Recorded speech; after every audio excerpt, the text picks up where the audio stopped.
Hi everybody and welcome.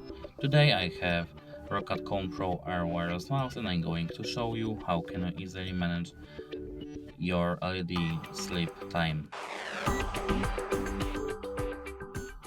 And first we have to click on advanced settings in our software, and here as you can see we have LED timeout. As you can see we can manage sleep effect from off to none or intelligent lighting system, heartbeat, fully lit, blinking or breathing, and after. Here we can set after, and this time is minutes, so we can set it of course to 1 minute, and sleep effect to heartbeat. And now we can wait and check how does it look like.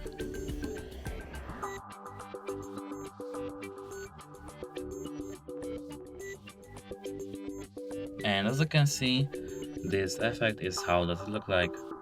That's it. Hope it helps you. Goodbye.